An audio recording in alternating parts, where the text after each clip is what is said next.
I'm so excited. Hi, everybody. I'm Rachel Murray, pronoun she, her, co-founder, co-CEO of She Geeks Out. So happy for all of you to be here and to be watching / listening in the background, however y'all rolling for this LinkedIn Live today. I am so excited to be here with the incredible Reem Papageorgiou. I really hope that I'm like, this is like the third time I've said your last name. Yeah, you I feel got like it. I'm getting there. Reem has been a wonderful partner of SGO's for a while now, and co-founder of MomUp. And I would just love to start off for you to share a little bit about your story, who you are, what MomUp is, and then we'll get into it. Yeah, absolutely. So excited to be talking to you again, Rachel, and to be back. An awesome job. You got the last name. Well done. Lots of letters there. So yes, I'm Reem Papageorgiou, co-founder of MomUp. I have an interesting personal journey in that I've worked in a lot of different careers. So just want to give a shout out that you can always keep reinventing yourself. MomUp was launched in 2019, really with a mission to advance women in the workplace. And we have three arms to kind of what we're doing. The first arm is our candidates.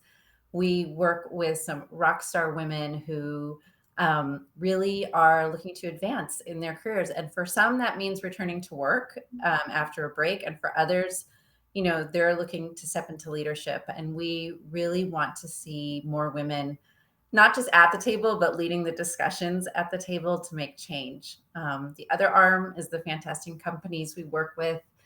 They reach out to us at MomUp often because they're looking to address issues of gender diversity, gender equity. They're interested in our talent pool. We have kind of this untapped talent pool of women, given our mission and what we're trying to do. And then they're looking for creative hiring. It's just such a crazy time in hiring, which I know we'll talk about later on in this. And then the third arm is the one I'm super, super passionate about, is the advocacy work we do. We partner with a lot of local organizations and state organizations to address issues of childcare, paid leave, family leave, and the wage gap. So that's a bit about Amazing. Reem, there's so much to dig into, and I'm a jerk. I forgot to also share this space with my lovely co-pilot, Vienna DeGiacomo, who also has an amazing last name, P.S. Reem, thank you so much. Vienna, do you want to say hi? Sure, I'll say hello. Hi, everyone. Thanks so much for pulling me in today. It's always nice to chat with you, Rachel, and Reem as well. I am Vienna DeGiacomo. I use she, her pronouns. I'm the content marketing manager at SGO. So I've gotten to work with Reem a little bit as we've done more conversations here and there, and I get to work with Rachel every day. So, I'm a working mom of 3 beautiful kiddos. So this is a conversation that's really near and dear to my heart too. Thank you so much, Vienna. And I will share that I'm part of the Child Free Club in my 40s and child free. So this is me. And so I'm really glad to have Vienna on here as well to be a part of this conversation that you can just provide, I think, a lovely lens to this conversation as well. And there's so much to dig into here, but I want to start out, and I really want to get into that advocacy piece as well, because I'm curious about that. But I would love to just get a little bit of lay of the land, sort of, what does it look like right now? So much has happened since last time we had an opportunity to chat. What does it look like for working moms now in 2022? It's still challenging. I wish I could say, I think the last time we talked, I was talking about, let's hope it's the roaring 20s of hiring coming after the pandemic, but it is roaring out there, but it's tricky for women and caregivers and all parents, actually. I think the biggest issues hitting home still are issues of flexibility, as well as childcare. So we can go either way with that. Where do you want to start? Wherever you feel most comfortable. Okay. So I think in terms of flexibility, I think that, there's still this stigma that, a working mom isn't going to be as focused at work, or what does flexibility really mean? And is she going to scoot out? And I think we've got to continue to address that bias, because as we've talked, actually the 3 of us before, like, the data is there to prove it, that moms really are the best employees and also coming out as the best managers, because there is so much empathy needed in the workspace right now, given issues of burnout and whatnot. So I think we've got to revamp this flexibility piece and make sure that it's not just working moms that are at home. Flexibility doesn't necessarily mean working from home. It means having some autonomy to your workday, the trust to be efficient and productive, and coming up with plans that support working parents. And if companies address flexibility, they're going to retain their talent. We could spend hours talking about hiring and how much time it takes. I'm sure you all know that. But really addressing flexibility encompasses everything. So Totally agree. Totally agree. And Vienna, feel free to chime in here, or else I'm going to jump to another thingy. Yeah, I mean, I was just going to say, we want to talk about the childcare challenges, because that is so real. I mean, it has been a wild ride. I have 2 kids in daycare. One of them is school age. And I feel lucky for every day I'm able to actually have them in daycare, because it's wild. there is so much there. And as I was preparing for us to talk today, I feel like childcare is the root of the wage gap, of everything, women's advancement. You kind of, as I was kind of looking at everything, I'm like, I had this like arrow on my notes. It was like childcare, childcare, childcare. I think there's a couple issues in Vienna. You're highlighting it. I think that obviously there's a lack of, because so many childcare facilities shut down during the pandemic, but also with COVID restrictions, with work restrictions, it's also that which is available isn't that available. And then there's a financial piece to it. And I think, we've talked about how depressing it is seeing what's happened to women in the workplace. But we've also talked about how this is the moment. This is the time where we need to pivot and really shine that light on the changes that need to be made, because it was never a successful environment. And so I really want to see, people come together to really address issues of, whether it's backup care or financial support, within companies. Again, there's that flexibility piece. I think it was the National Women's Law Center that did a study that said if we really can provide appropriate childcare for all women, not only does it, return them to the workforce and increase their lifetime earnings, but it actually reduces the wage gap among race between white women and Black and Latino women. And so there's so many levels to it. And it's an issue that affects everyone. And I think people keep looking at it as the mom's problem or the woman's problem. And so it's just, my arrows today, just everything. So I'm rambling. I would love to hear your thoughts. Yeah. Well, if I could just interject, because I actually just learned, it's so funny, when you think about it, it's like, oh yeah, childcare, it's, it's expensive. How would we ever do this? And on a really, on a national scale. Mm-hmm. Well, I just learned that actually happened in the 40s when women were sent to work, when all the guys were fighting and women, Rosie the Riveter, women took over the workplace. There was government subsidized childcare. Don't know why we can't do that anymore. Seems like that would be a great thing to be able to offer folks. But because that has been really a huge challenge. I mean, I see it just in our little tiny team, let alone what I see out in the internet. So it's incredible.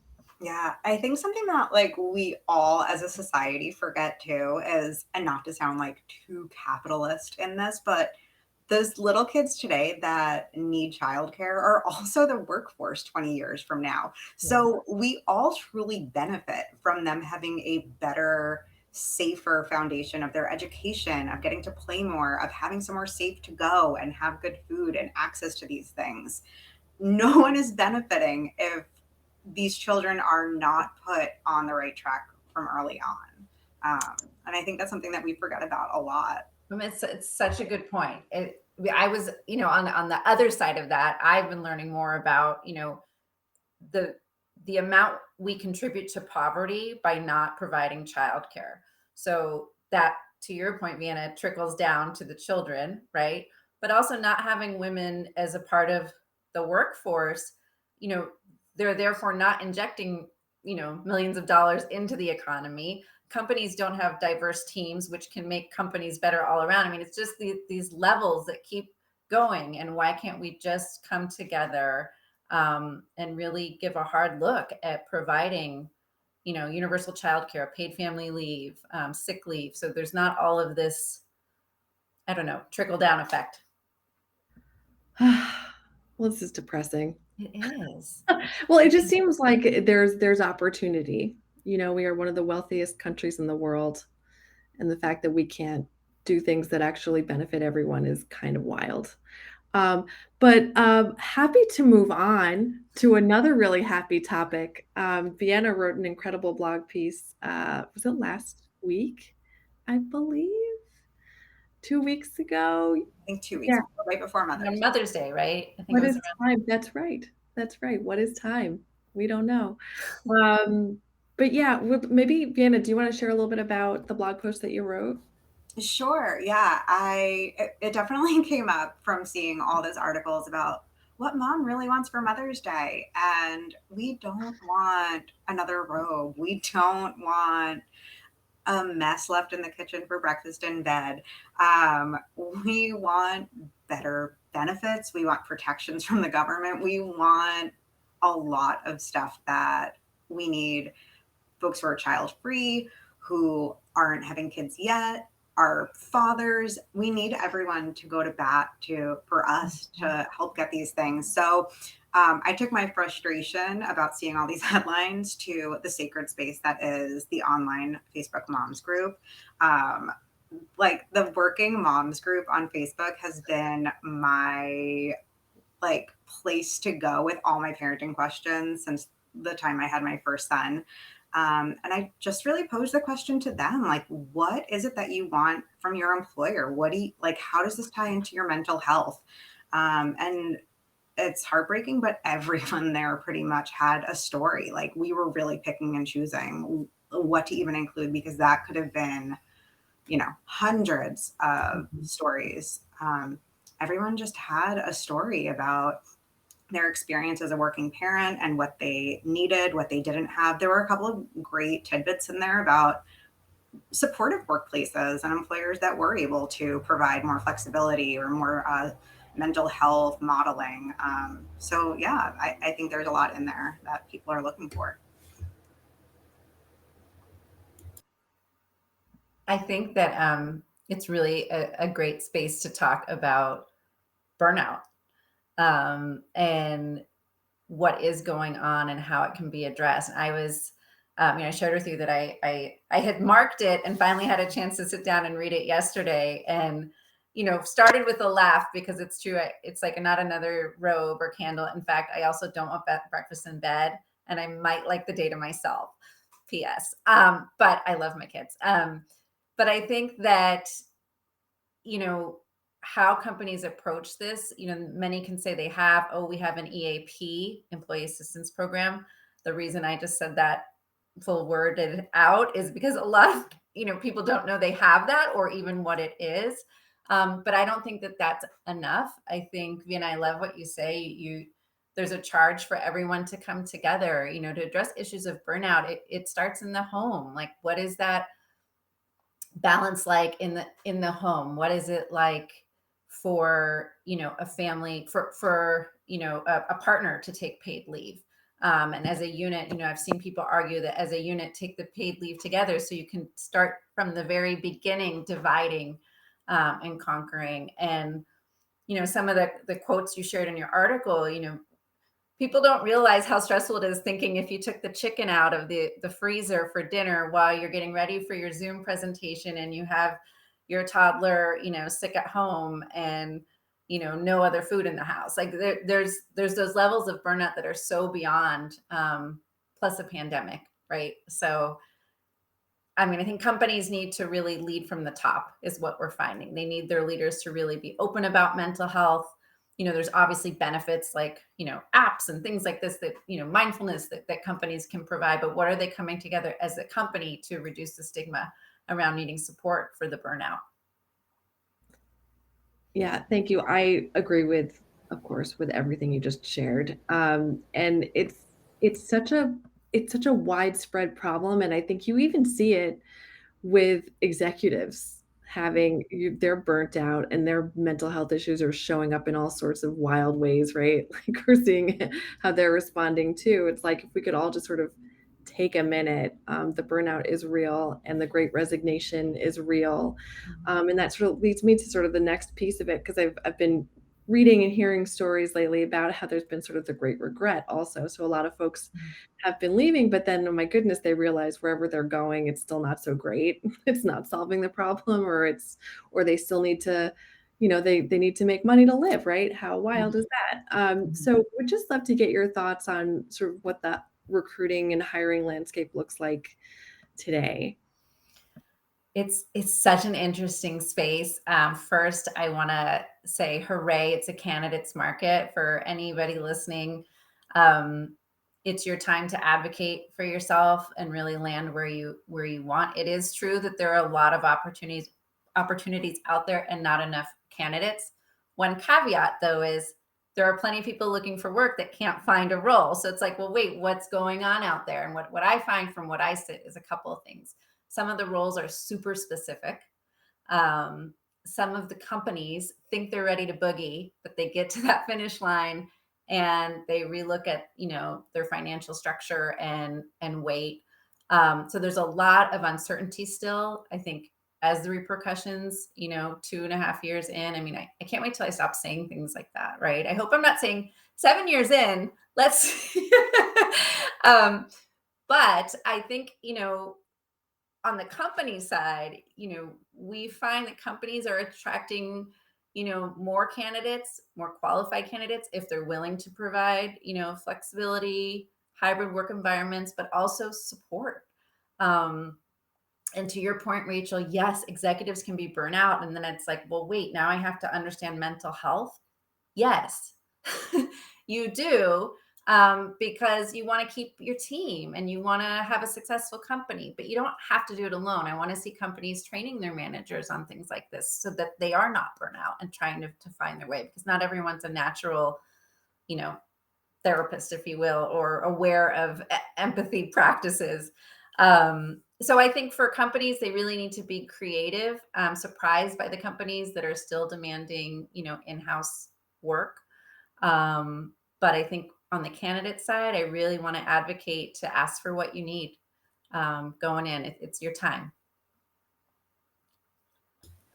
Yeah, I guess I have another question, sort of that came out of all those comments from the working moms that I featured in there. A lot of mentions that I saw were around it being recommended that they step back in their career or take a demotion willingly when becoming parents.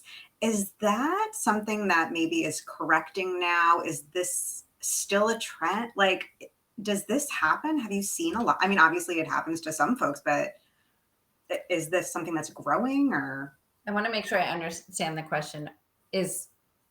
Are companies continuing to recommend that people step down, or is that ending? Is that yeah. I'm wondering if it's sort of like the career shakeup of the past few years, if that's sort of slowing that a little bit, or that comes in. I mean, I don't like to hear that they're asking that, so I'm pausing a little bit to think of my response to you, Vienna. To be fair, maybe they think they're being supportive, but I think it's up to each individual to decide where they want to go and what they want to do.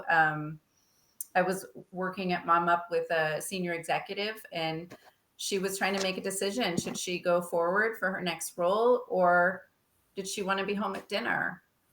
And and we talked through it and how they both are important. And then we talked about be the senior executive that goes home for dinner. Like, let's figure out, let's get you in that leadership space to make that change. And I think that as individuals, men included, have to think about what they want, what their values are, and what it goes back to. Should the company be defining that value? I'm disappointed to hear that.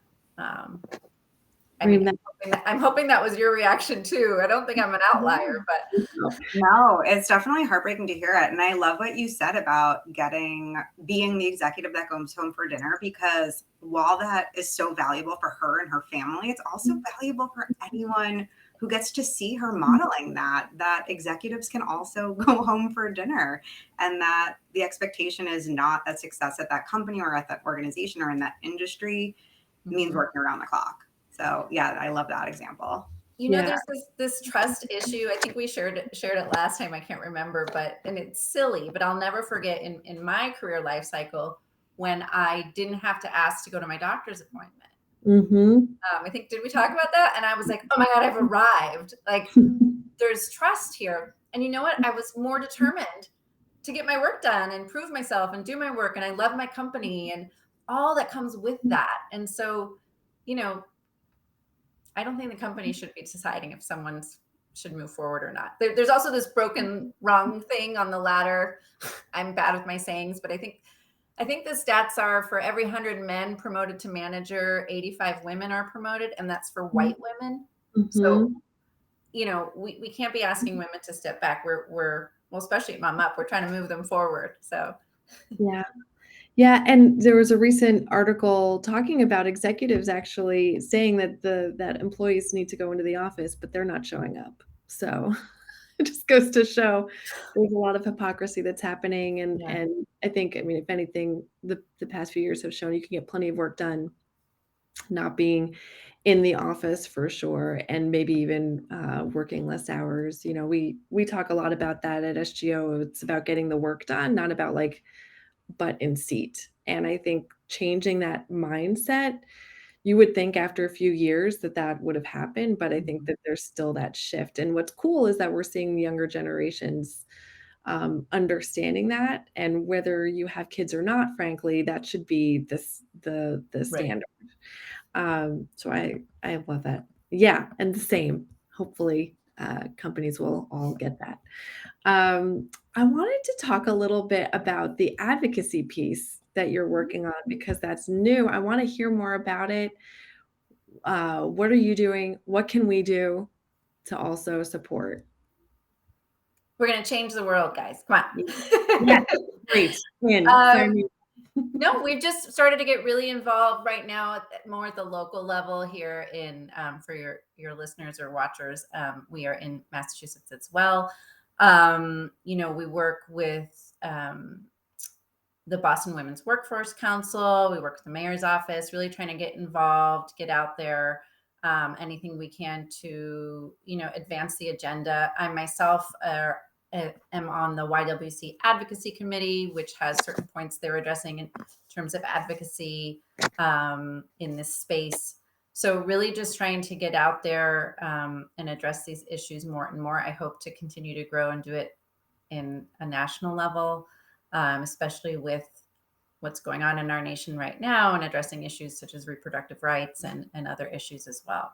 Yeah. And it's just for a fun fact, California apparently has a surplus of something like $90 billion this year. So this would be a great opportunity for folks to maybe spend a little money on our future. So yes, you can bring some of your advocacy over to California. Okay, we'll see what we can do. Go back to some of my roots out there in California. Perfect.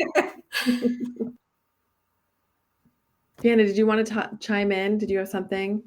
I love that. I love thinking about what we can do and how we can actually get involved and help, and how the community can get on board with it. And I was just wondering, what are some of the big threats to the advancement of women caregivers in the workforce in general? Where should we be focusing on that work? Oh, the list is long, but I'm going to go back to childcare. I'm really going to go back to that and paid family leave. And I think even within that, making sure we're not just working with, white collar employees. I want to see it through all stages of employment. We have to make sure we are working, the service industry was so hit, and we're still feeling the repercussions of that. But, what are the child care issues there, with these kind of random schedules that aren't consistent, and an inability to get to work and things like that. So I think starting at all levels, and really, I would really continue to push for, whether it's backup care, on-site care, stipends, and then also get these organizations and programs and schools back up and running. There are, kind of circling back to the advocacy piece, there's so many amazing organizations doing so much work. Like, there has to be a solution, and it's hard for me, as it is for both of you, to realize we are in this country that does not support this, so unlike many other countries in the world. So I think, we had talked earlier, I think, even about the formula, and my personal, not on this LinkedIn, but personally, and on my feed, my personal feed is filled with moms trying to help other moms. I have this can, I have this jar, please go to the person most in need. And it's heart-wrenching, but also I'm like, moms are doing it again. Moms are, and of course, women are wonderful. I'm not just biased toward moms, but here they are coming together super efficiently, getting it done. And so I don't want to see them held back in the workforce, because I can only imagine how the world would be run. So much better. Okay, that's my bias. I'm optimistic that we would, right? I mean, it just makes sense. I've had this terrible joke for literally many years that I don't understand why companies don't hire more women. We work twice as hard for half the pay. So I literally don't get it. I know. Yeah, I know. This is a tough topic. There's a lot of opportunity. I call them opportunities. So there's a lot of opportunity. There's a lot of problems to be addressed. And I'm just so thankful, Reem, that you're out there doing this work and that you've added this third arm. Vienna, did you have any other questions that you wanted to ask Reem before we sort of talk about whatever is next, or your prognostications? I'm going to throw one other question at you. So I have always known that I wanted to have kids. It was always something on my list that I was hoping to do. And even from my first career, it was something that I was thinking, or like my first job in my career after college, it was something that I was thinking about, how do I know that I'm ending up at a place that is friendly to families, friendly to parents? Are there any questions that someone could ask on an interview that would sort of give a little bit of insight to it? I know questions like, what are your family leave policies, can feel really scary to ask at an interview because it feels like it might put a target on you a little bit. Are there any sort of interviewing tips that you would have? Or yeah, absolutely. And I have a love/hate about that word target. Like, I love that you said target. I hate that the target exists. And that goes back to that bias. Like, oh, great. Is she going to come back? How many is she going to have? And Rachel, to your point, one of the first blog posts I ever wrote for MomUp was, why are we not hiring moms? To the very point that they get it done and they are efficient, and they, why are we making these assumptions about them? So I want to encourage everyone listening that it is your market right now, and you don't want to be somewhere that doesn't support. So you have more questions than just their leave policy. And if you don't want to go to the leave policy piece because it feels a little dicey, unfortunately, you can ask things like, how do your, employees with families approach, whatever, holidays or time off work, or, can you give me some examples about how you support employees who have families? Just put it back on them. And they'll probably have a little moment, but I just want to remind you, those are the things you want to know. You don't want to have that piece missing and crossing your fingers when you take a job.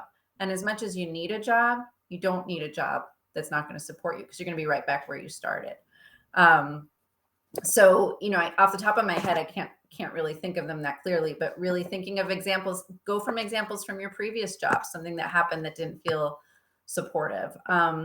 And And for people without children, some of the questions are still just as important. You have other caregiving responsibilities in life. You have other needs. So think of the things that have really gotten in the way in your career and ask about them, and just try to not be afraid because you're interviewing them. Reem, that was such a great point. Is like, yeah, ask the question. If the interviewer gets squirrely or weird about it, like that's a flag, And obviously we're in positions of privilege to be able to potentially walk away from a job opportunity if one presents itself. That said, I'm so glad that you're highlighting the fact that like it is a candidates market. There are opportunities out there. So thank you for that. And thank you for that great question, Vienna. Yeah, of course. I also want to say that that's another reason that companies should be putting caregivers and moms and parents on these interview panels as well, who are the people who can really answer these questions when candidates have them. Yeah, that's a really good strategy. And I think it's also it's kind of an awareness campaign, because I don't think I was thinking those things at 24 in an interview. Now, granted, I probably wouldn't still be in the same job when I started having children, but these benefits, if you will, don't just benefit the people with children. They benefit everyone. So let's say you're 25 and your manager has children. You might think, and they get some perks, some extra hours, whatever. I'm just being blunt to make a point. You might think, well, I don't get that. Hopefully you would get those hours, but you might think, well, they're out or they're this. But if that manager isn't supported for having their family, that manager is going to be burnout, is going to be a wreck, is going to put probably more work on you because they're going to be out of the office even more if they're not supported. The company is not going to be as successful if its leadership team is not thriving to then manage its employees. So benefits actually benefit the whole company. Doesn't just come down to like an extra week of vacation, right? We've got to think of some creative ways to support. And that kind of goes back to the burnout piece. That's perfect. So helpful. Okay, future. Let's plan the future. What do you think the rest of 2022 holds? I know it's a ridiculous question because what even is the future? But any hopes, dreams, thoughts? You want me to? Are we all going to answer it? Yeah, we can all answer it. Sure. Do you want me to go first? Yeah, you go first. Okay. I'll stay optimistic. Which is not the way I've been feeling, to be perfectly honest with you, for much of this year. But I think that there are enough voices out there, and there are enough solid arguments that I think companies are realizing I don't know if there's going to be any change government-wise, but I've been seeing a lot of companies advocating for their employees. Like the most recent one is the article Starbucks, I think, just came out today saying they would pay their employees to travel for an abortion and for and trans surgeries. And so that's been really trans-affirming surgeries, apologies. That's just, one example of a lot of companies doing a lot to take care of their employees and realizing that they need to step up. So it's kind of a bummer that the government isn't doing it more of it, but it has been nice to see some companies stand up. I love that. I love the positivity. Do you want me to go, Vienna? Whatever you prefer. All right, I'll go. So I echo the positivity. I think we're all a little fried, but we weren't having these conversations a year ago. We were philosophizing about them. But this whole thing has really shined a light, yes, on the change, but also that it works, that people can be efficient, that there's a whole new way of working. And that right now it's not helping mental health and burnout, but it will once we kind of can land on what that is and everyone can adjust with it. I think politically ahead, we're in for a rough ride for the rest of 22 and beyond. And I think that's also contributing to burnout. But in terms of women, I think the conversation has blown up and I love it. You cannot avoid the conversation. it's everywhere. And it's somewhat grassroots, right? It's a company isn't grassroots, but if a company is responding, like you're mentioning, Rachel, that's kind of a grassroots approach. And I love seeing that. So I'm hopeful too. Yay. Go on, Vienna, bring it home. But if I just like took it all down now. No, you know, Do it. Safe space. the optimism for me comes in with women banding together. Like you were saying with formula groups, like it's moms, it's women, it's non-binary folks, it's everyone banding together and saying like, if our government's not going to take care of us, if some of these corporations aren't going to take care of us, then we're going to take care of each other. Yeah. And it's something that I think from the beginning of time, we just had to do. And I think that's where my optimism comes from.